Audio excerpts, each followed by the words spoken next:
ప్రతి ఉదయం దేవుని వాగ్దానం అనే కార్యక్రమానికి ప్రేమతో మిమ్మల్ని ఆహ్వానిస్తుంటున్నాను.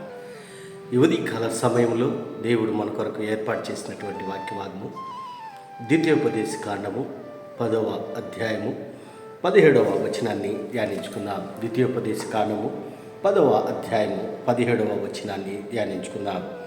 ఏలయనగా నీ దేవుడైన యెహోవా పరమ దేవుడును పరమ ప్రభువునై ఉన్నాడు.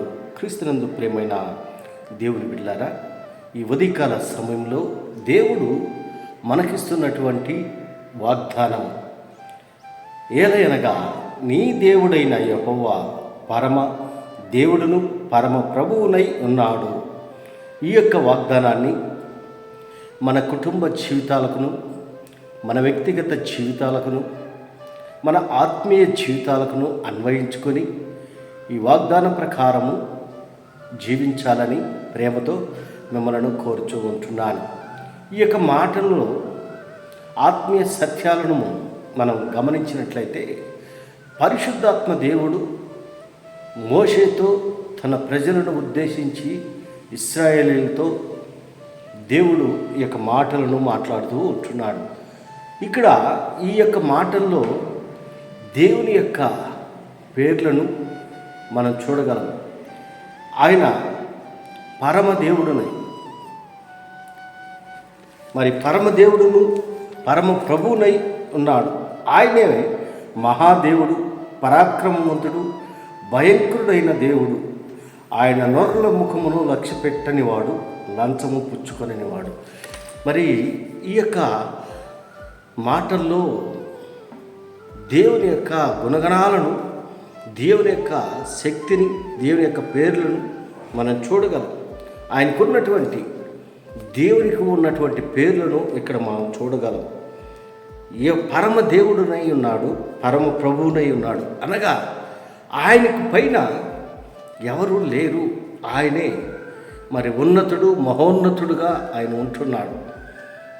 మరి సర్వశక్తి కలిగినటువంటి దేవుడుగా ఉంటున్నాడు. పరమ ప్రభువు అయి ఉంటున్నాడు. ఆయన అధిపతిగా ఉంటున్నాడు.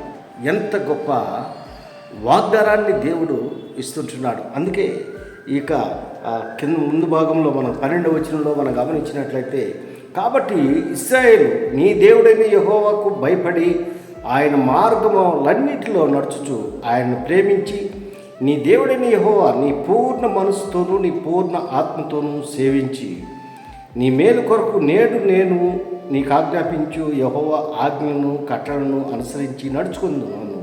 మాట కాక నీ దేవుడైన యెహోవా నిన్ను మరి ఏమి అడుగుచున్నాడు.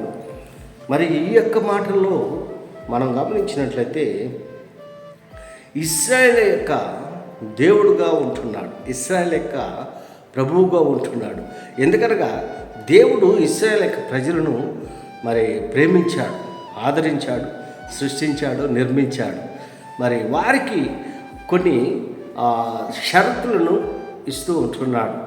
మరి నీ పూర్ణ మనస్సుతో, నీ పూర్ణ ఆత్మతో నేను సృష్టించినటువంటి సృష్టికర్తను మరి ఆరాధించు అని మరి ఒక హెచ్చరికను ఇశ్రాయేలు ప్రజలకు దేవుడు ఇస్తూ ఉంటున్నాడు.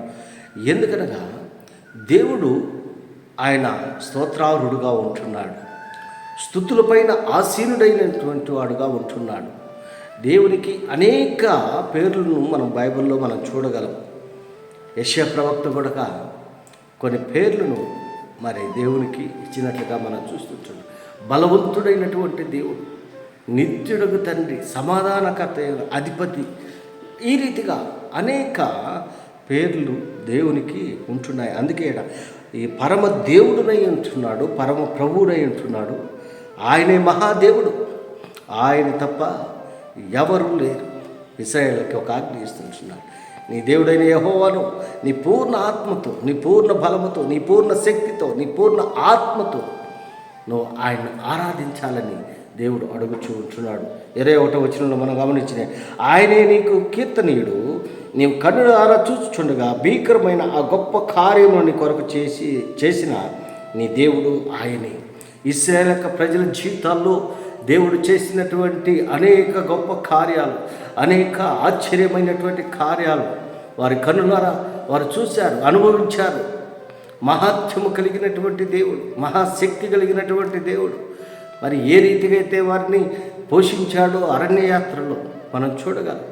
అందుకే వారికి మరొకసారి మరి ఇంత బల ప్రభావం కలిగినటువంటి దేవుడు మీకు తోడుగా ఉంటున్నాడు.